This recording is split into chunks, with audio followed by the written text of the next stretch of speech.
Good evening. I'm Grace Dietsch, the Director of Conservation. I'm not a scientist, I'm just a gal who likes to dig holes. And I'm going to just highlight some of the great work that our team has done. I've been with MetroParks for about 11 years and have had the pleasure of overseeing a few really great wetland restoration projects that I'm excited to show you and kind of walk you through some of the recent trials and tribulations that we've experienced also. And so just kind of give a little bit of context of the importance of this type of work and this type of research is just the sheer loss of wetlands that we have experienced, not only as a country, but also as a state. And so you can see Ohio is up there. It's estimated to be around 90% of our wetlands have been lost through development, agricultural use. They were really targeted in the industrialization and kind of viewed as wastelands and swamps and a hazard to human health. And so the same organizations who once helped drain the wetlands are now helping to restore them, which is really great. Ryan did a great job of highlighting some of the reasons why wetlands are important, especially from a flood control standpoint. That's becoming increasingly important here in the Miami Valley. I did a great job of covering all the importance of water quality. A lot of our wetland restorations are one of our main objectives is also wildlife habitat. So with that loss of wetlands across our landscape, also cascading effects of the loss of wildlife. And many species of wildlife, that's a whole nother topic for another evening, but a lot of those species only occur in wetlands, but plant species, insects, birds, terrestrial wildlife, and so without wetlands we have none of those species. And I'll highlight one that we're working to reintroduce too. So just many different reasons why wetlands matter. And from a carbon storage standpoint, wetland soil stores the most carbon out of any other soil condition that we have, better than forests, those prairies with those deep-rooted root systems. Wetlands really do the bulk of the carbon storage in our area. So one of the projects I'll highlight is a wetland. It used to be, so you were talking about the deposition and having meters of sediment. So this is an Inglewood Metro Park, and so this is what it looked like a few years ago. It was even called Inglewood Lake. People boated on it, they kayaked on it. It was actually the borrow pit to build Inglewood Dam. And it's essentially an off-channel water system. And so over time, deposition, sedimentation, it started to fill in, and it became a really great wetland habitat, followed by all of the typical birds you would see in wetlands, and well, the not so typical ones you'd see too. Lots of rare species were being found here. It kind of became this really cool mudflat system when it would dry out, pretty much devoid of plants. So kind of keeping that open mudflat when it would dry out. But then when it would rain, the river level of Stillwater River would rise, it'd fill back up with water again, and it would just become this hot spot for especially waterfowl, but other water birds as well. In total, it's somewhere around 80 acres of just open water, which is also super rare out here. So it started filling in over time, which kind of became a great thing, because while we can use ponds and lakes also, there's a place for those. Wetlands being so rare, we really want to preserve this as a wetland habitat. And so we actually experienced a couple of breaches in the levee that was built to hold this water back as a part of the dam construction. And so by breaches, I mean the levee, I should call it, which was essentially just a berm, kind of built out of soft soil. It wasn't really constructed with the type of integrity that they would have known we needed with these kinds of increasingly severe storm systems. So essentially there's channels started to form, and so the water was draining prematurely. It wasn't being held back any longer. Some of these channels were about as wide as this platform here, and once those channels eroded to the point of becoming equal elevation with the basin of the wetland was drying out prematurely. So We had staff who did all this work in-house, which we were extremely proud of. We happen to have some really great expertise in-house to be able to do this work. So we rented equipment. This is what they call a core trench. So they took this piece of equipment and built this trench that was perpendicular to where the wetland was, and then packed it back. So they dug this hole and then filled it back in, which you might think is kind of crazy, but it actually helps stop the flow of water. And so instead of the water being able to flow through the soil this way, it kind of repacks it in, packs it in even firmer than it was before. So kind of creating a more impervious or impenetrable channel, if you will. So pack that core trench back in, we give it a good solid foundation, and then filled it back in with clay and other heavy material to reinstate those berms. And then this is erosion fabric. It's made out of coconut core, so completely biodegradable. They overseeded with some cover crop to get some good wetland establishment or wetland plant establishment, and then plugged in a bunch of willow stakes. Some of the folks back there who participated in that project to just kind of get it revegetated. So super successful project. We've already seen some water being held back from it, and we do need to get in there and do a more, because we do have that issue of the sedimentation still that wasn't addressed as a part of this. So we kind of anticipate, and now that we have this approved levy that we got a couple of years, last year, we do anticipate being able to invest more into that area to create some additional pockets for water holding capacity. So proud of that project. And then recently at Carriage Hill, this was just this past summer. These are kind of two different issues, but at the same location, but kind of similar issue where we had a levee that was compromised because we had some trees grow up in it. You would think that trees around wetlands are good, but there's a certain section where you're trying to hold water back. If you get trees growing up on it, that water will find a way through the root systems and start to the water finds a way out, and it starts to erode and erode and erode, and pretty soon your wetland's not holding back water anymore, which is kind of an important aspect of wetlands, right? So staff were able to fix that wetland berm, revegetate it, and that was a picture of it this summer. It was really, really cute. There's a bunch of little tadpoles that were coming up to the surface. I tried to fit a little video into here, but I didn't quite get it to work with them. This issue is a Drylet Creek, which is a creek that flows through Carriage Hill. It is the source of the stormwater that comes into Drylet Creek is all the subdivisions that have popped up on the west side of Carriage Hill, kind of along that Brant Pike area, Carriage Trails, just so it's all impervious surface, kind of like what you were saying earlier. Rooftops, parking lots, roads, driveways, and so that was once all agricultural field with some swales and drainages, and there was creeks and there was wetlands in there. Those were all paved over.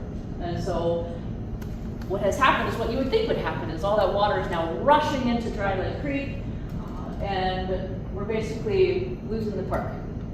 The soil is caving into this creek and being washed downstream, ultimately causing that contamination all the way down through the subsequent watershed. But just for scale, that erosion bank right there is probably about 12 feet tall. I know it doesn't look like it in the picture. I'll have to, send Shane down there next time for scale, so we can get a better picture. But that is going to be addressed hopefully next year. Again, thanks for approving that levy. Makes a lot of these projects possible. Great Mountain Mitigation Bank is a wetland in Trotwood. That is something that I have had the pleasure of overseeing for probably about 8 years. Incredible diversity. I'll show you kind of where this is. Has anybody been to the Great Mountain Mitigation Bank? Staff? It's open to the public. I'll show you how you can get there. It's just not very well known because we don't have infrastructure there. We don't have, there are trails, but they're just not labeled, they're not mapped. It's a conservation area. And so conservation areas are lands that we protect for just the intrinsic value. of it. And so recreation is recreation and access is not the main priority yet. Main priority is just habitat conservation. So these are the lands, parks, or these are the conservation areas that my team is directly responsible for maintaining. And so one of those is the Greater Mitigation Bank. The mitigation bank in total is around 80 acres, but it's part of a 500-acre site. So this is a pretty big site. And you can go there any time of the year and discover just unbelievable plant and animal diversity. And these are just a few of my favorite pictures. I've actually given plant tours at this location, and bee studies, and caterpillar surveys, and all kinds of fun stuff happen there. So just a brief overview of what a mitigation bank is, since I brought it up. It's a revenue stream, and it's a way for developers to offset impacts that they might have to make on wetlands in order to build another Ryan home complex or another subdivision. They have to fill in a wetland, that's the impact. Okay, they have to offset those impacts. And there's a few different mechanisms that the U.S. Army Corps of Engineers or the Ohio EPA will allow them to do that, but they do have to pay for that, which is great that Ohio has that. Not every state has that mechanism, and some states are pretty lax in those rules, and they let them get off kind of cheap, in my opinion. So I think Ohio does a great job, at least right now, protecting these systems. And so the ideal way for them to offset these impacts is to purchase credits at a mitigation bank. And ours is unique because it's owned and operated by a conservation agency, not necessarily for the profit that a private operator would intend. So we've denied selling credits before because we didn't like, we never really like wetland impacts, but there's been a few projects that have come around that we don't want to be a part of. We don't want to put our stamp on that. But what it did was it provided us with, I think, around $3 million of revenue that paid for the purchase of that property, that paid for the construction of all of those great wetlands. We've got about 30 acres of wetlands there, and about 80 acres of just incredible habitat. So all that was kind of self-sustained through that, through being a wetland mitigation bank. And it also paid for a lot of other great things and kept us afloat during COVID. So it became a really great mechanism. And partnerships, so that's Donnie Knight. I had to throw in a little nod to Donnie. He has been an incredible partner of ours. And all those wetlands, or all those projects that I showed you earlier, and this one that I'll kind of walk through in a little bit more detail, wouldn't be possible without partnerships. And I've learned a ton just from working with Donnie Knight. He also loves to dig holes, so we had an immediate connection there. And the university work, the work that you do at OSU, and the work that UB does for us and with us is incredibly important. That applied research will directly inform how and what we do and how we prioritize projects. So it's incredibly important. And so this is Spring Run Conservation Area. So it's kind of confusing because Spring Run is the mitigation bank, which is Spring Run Conservation Area. But Spring Run Conservation Area encompasses the entire site. It's about 500 acres, about the same size as Possum Creek Metro Park. The bulk of the site that I'm going to show you now is the old golf course, the old Larch Tree Golf Course. I don't know if anybody's ever heard of it, but it was a non-thriving golf course in Trotwood. I think it opened in like the late 70s. It foreclosed, I think, 2 or 3 times, sold to the bank, purchased a couple of times by one of the groundskeepers, and they just could not keep it afloat. No pun intended. But they couldn't keep it operating sustainably. I actually got a chance to talk to one of the previous owners who was the superintendent there, and ironically they could not. One of the downfalls of the site, not only was it kind of a not ideal location to get a lot of members and stuff like that to come out there, but they also could not keep water on the site, to keep their greens watered and keep their fairways watered, which is just crazy because there's so much water there. We have found so much plastic from the irrigation systems. I can believe that they put a lot of effort, a lot of money into trying. But I also want to point out, so this is what a golf course looks like when you purchase it in 2014 and then you just let it go for the next decade. Because it's about 185 acres is about the golf course, and we just did not have the funding or the capacity to really do anything with it. But we knew that protecting it would be important. And we kind of take that strategy sometimes with our land protection efforts. You know, we have the foresight to recognize that the land is critically important, but we might not have the money to manage it right now. Of course, that's the mitigation bank, is the open field area. I lost my train of thought. I do that a lot. Anyway, a lot of these plants that you see are here, kind of that age, all calorie pair. So much calorie. I've never seen so much calorie pair in my entire life. There was probably like 12 large calorie pairs out there that we girdled after a few years of owning the site. Didn't know that they were there until we started seeing them pop up everywhere. And that's all it took. There was about a dozen of them out there. And then the place just became just overrun. I mean, it was incredible. And we have spent hundreds of thousands of dollars trying to manage calorie pair out there. The next thing is that there's not a whole lot of calorie pair in the vicinity. You know, it's not like some of our other conservation areas where it's such a popular tree. It's not a very popular tree in Trotwood. And so once we get them removed from this landscape, we won't have an issue with a lot of recruitment. But this was a pre-wetland construction. Drone footage. I tried to get some updated footage for you guys, but I just couldn't pull it off in time. But this is a pond that was already there. It does hold fish. The turtle life here is just crazy. I've gone out there and sat, and you could look out that water, and you could probably see 50 to 100 turtles popping their heads up for air all at the same time. It's so cool. But that's kind of like our anchor point that we used for this project. Here's some perspective of where it's at. So west side of Trotwood, this is Sycamore State Park. It is directly adjacent to Sycamore State Park. A great way to get there, if you're into riding your bike, is to come up the Wolf Creek Rail Trail and then head down Snyder Road, and you can ride your bike right up to it. Otherwise, you kind of see the main roads. This is Post Town Road right here. What else? Little Richmond, and then Snyder Road, right north-south. And we actually went all the way there to Wolf Creek, Lutheran Church. So wetland bank, golf course, all composed. Spring Run Conservation Area. This is why it's been such a successful site. So this is a soil profile. So this is a map of the hydric soil. And so the purple and the lilac, we call it, those are all hydric soil inclusions.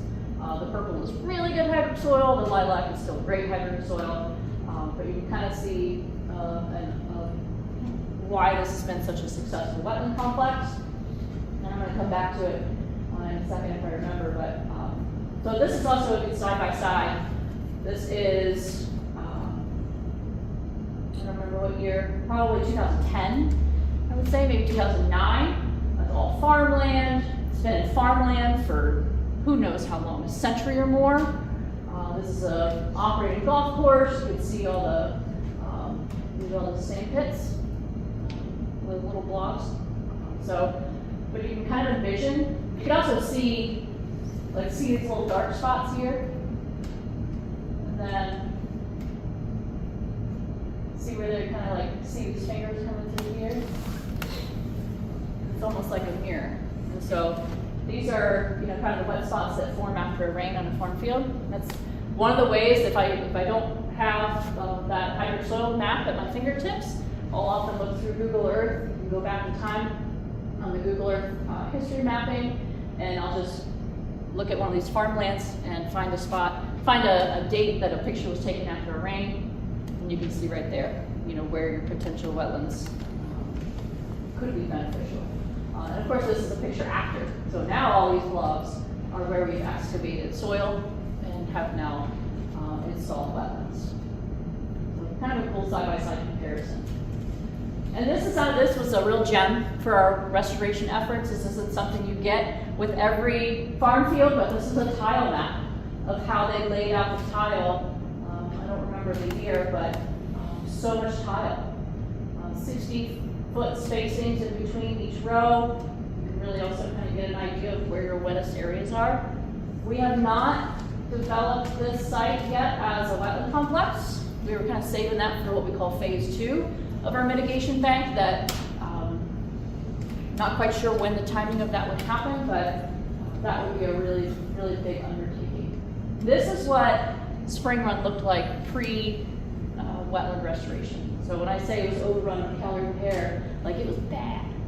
And I had an initial meeting out here. So we ended up getting an H2 Ohio, spoiler alert, we ended up getting an H2 Ohio grant to remove a lot of invasive species and to install a bunch of wetlands at this old golf course site. And I had kind of like an idea, brainstorm meeting with some of my partners from, Donnie was there with Fish and Wildlife, had Pheasants Forever, Representative ODNR, the Fish and Wildlife. I had someone come from that crew to just kind of walk it with me and let's just brainstorm to see if this would be a good contender for a H2 Ohio project. And we got out there and I was like, I'm crazy.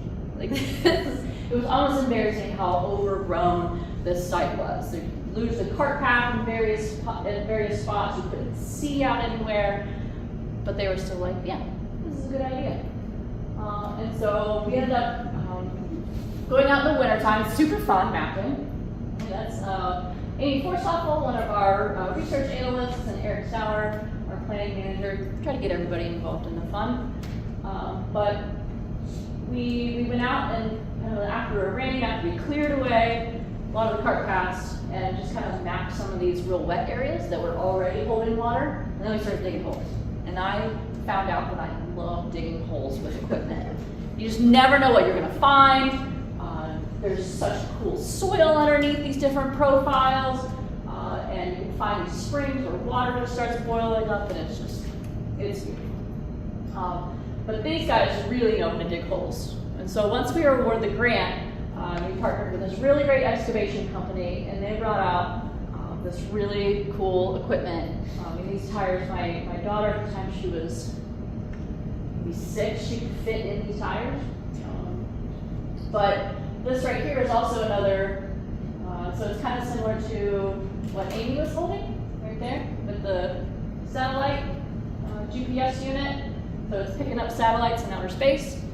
That is mounted on every single one of those pieces of equipment. It automatically tells it how much to raise or lower, so it knows how much soil to take or to put back. And this guy's just driving around looking at a computer to make sure he's on the right path. He's not moving that equipment. He's not altering it in any way. All that information is input. It's crazy. All that information is put in through a GIS system, and that equipment knows what to do just based on the topography. So I thought that was pretty impressive. And where we excavated, we also just deposited the soil in various places. We tried to pick spots that were the most overgrown with calorie repair, try and smother it in soil. That worked out pretty well, but we also just created some interesting topography. And so here the lime green spots are where we put in the wetlands. You have a gut, we have a polar bear, a turtle, a turkey leg,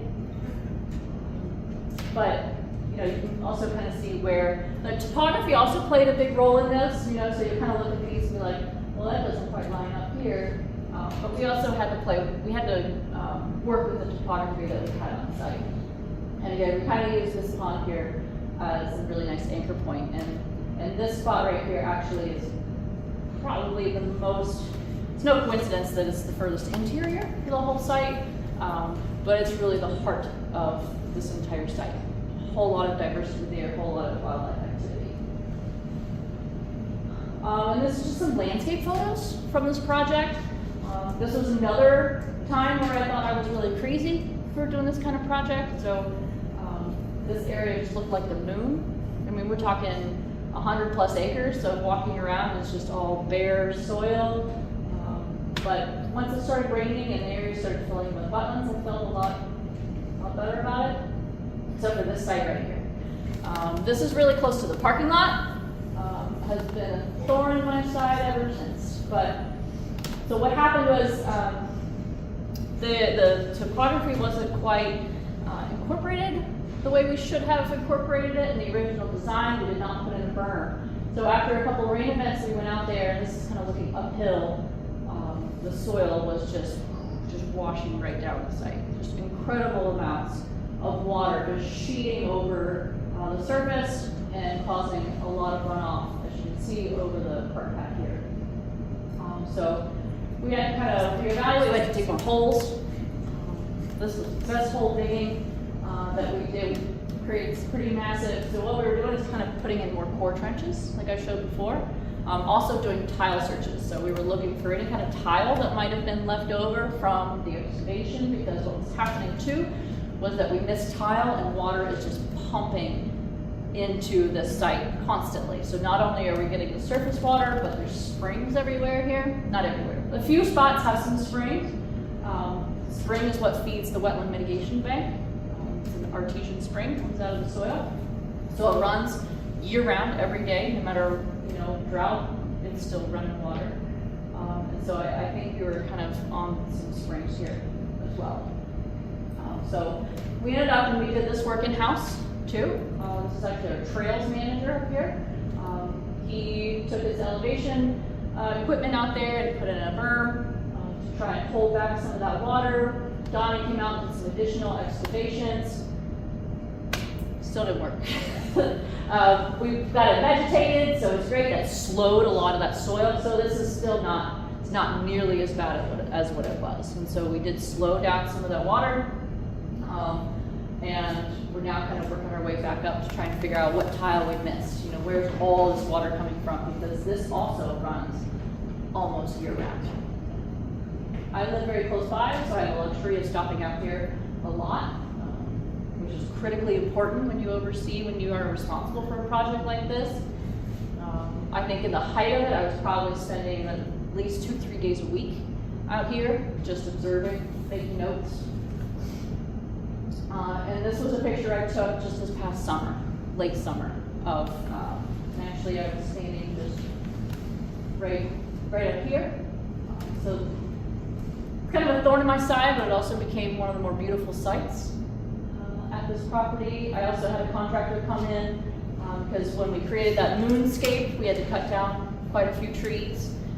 Some of them native, some of them not, landscaping trees from the golf course, but I had a contractor come out with his skid steer and reapply that coarse woody debris for habitat throughout some of the systems. So that's why you're seeing that beautiful woody structure in there.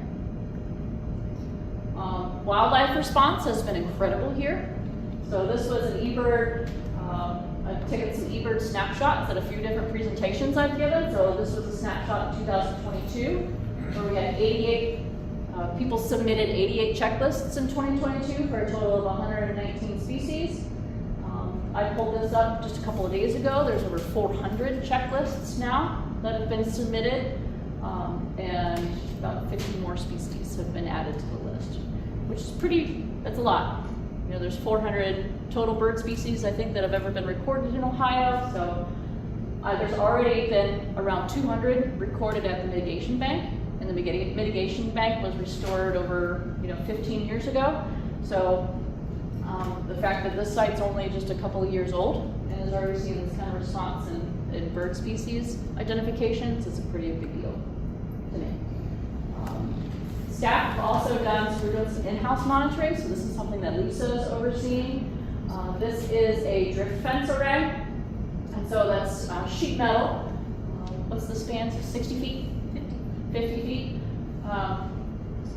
Sheet metal that's secured perpendicular to ground. There is a bucket placed on either side, and a little hole cut into the bucket, and there's a specially calibrated trail camera mounted to the underside of this bucket. And so what this does, and the targets are small mammals, reptiles, and amphibians. So most reptiles and amphibians especially, they will, come walking in, they will hit this drift fence. They generally don't turn around and go back.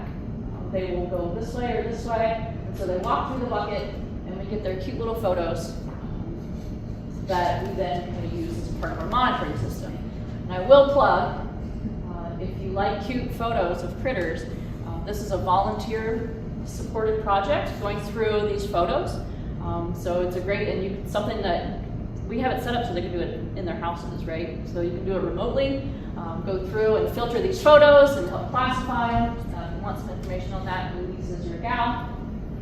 But we've really got some great information from that. And I should add, so we have a couple of these at the site. This one in particular is right in between where the mitigation bank is and where kind of the path of least resistance. Well, actually, I'll just show you where it's at. It's in that core area of the wetland system. Maybe this is far back. So it's right here. So kind of that core area where that one was. There's also another one over here that we get some really great information from. But our main goal was to kind of assess, I don't want to spoil it. What kind of species are we seeing moving from this previous restoration site, this very successful wetland complex that's pretty well established? What kind of recruitment of new species are we getting into this brand new restoration project? Are we seeing more species? Are we seeing greater diversity of species? So it was a great way for us to measure, what those impacts are in a very hands-off way. And so we're already seeing some really great results. So the red bars are 2 years ago. The blue is 2024. And so obviously we need to collect some more data and run this for several more years before really making any conclusions, but really pleased with how it's looking so far. So we're feeling pretty good that we are having some positive impacts on wildlife out there. So just a couple of species to highlight. This is a special type of bat roost box called a Brandenburg box, or maybe a rocket box you've heard of. But it's a telephone pole. It looks like mushroom art, which is I'm also fine with that. But this is a fabricated bark mimic that's wrapped around this telephone pole in a really purposeful way. And it kind of creates sloughing off bark on a dead tree. Only this isn't going to degrade and fall over. This is going to last for a really long time. And so we put some of these out to help track some of those tree roosting bats. Give them a place, because there's not a whole lot of big trees out there anymore. They were a log before we bought it. This was a really terrible picture that I took, but it's of a sandhill crane, which is my goal species. I want to get nesting sandhill cranes. That's every wetland restoration practitioner's goal. So I was pretty excited to see one. And then this is a wetland obligate called the Baltimore checker spot. So I'm partnering with Dr. Chelsea Prather at Duty to do a reintroduction of this species. There's a sustained population of these butterflies. They're strikingly beautiful, as you can see. They're a little bit smaller than a monarch, but beautiful and showy. There's a population of them at Siebenthaler Fed, and so we've been collecting some larvae from there and rearing them actually back here at Cox Arboretum, and we reintroduced the butterflies, and we caught these two in love just this past summer, making themselves at home at Spring Run. We're pretty excited about that. There's been really good opportunities for education and special connections to nature out here. I've given several tours. We've done this is our conservation leaders group over here. If you want to chat with them and ask them what they're working on, they're in the back of the room over there. But they are working on potentially taking on a longer-term monitoring project and starting it and leaving that legacy for the next group of conservation leaders, which are youth that have kind of come up through our Conservation Kids program. So lots of really cool research and opportunities there. So what do you guys want to do to help? A good question. Well, I asked you. But I'll give you some ideas. One is to just get out and explore. Take some kids, go explore a wetland. This is my daughter. I never do a presentation without sliding in a picture of her. It just makes her day. But she has a blast every time we go out there. I mean, there's cattails to play with and things to whack with her stick. and lots of critters jump around, especially at the mitigation bank. The pathways are almost just as thriving as the wild areas on either side of the paths. As you can see, eBird, Citizen Science, iNaturalist, we use both of those platforms regularly to kind of showcase the impacts of our efforts. Of course, levies, initiatives that MetroParks has going on increasingly and so important. We couldn't do a lot of the stuff that I showed you tonight without that kind of support. Kill your lawn. You can start tomorrow. You don't have to do it tonight. But those little things you can do make a huge difference. And there's definitely things you can do in there. Especially like downspout areas. I've got some really great wetland plants that I just plugged in the downspouts, and they're thriving. And I don't have to do anything to them. Buttonbush, hibiscus, you know, they just do their own thing and help slow down that flow of water. And then of course, there's lots of other opportunities to volunteer with organizations like us. But if you have other organizations, we won't hold that against you. But you know, volunteering your time to help support those initiatives is also really important. So, thank you all. Thanks for laughing at my jokes.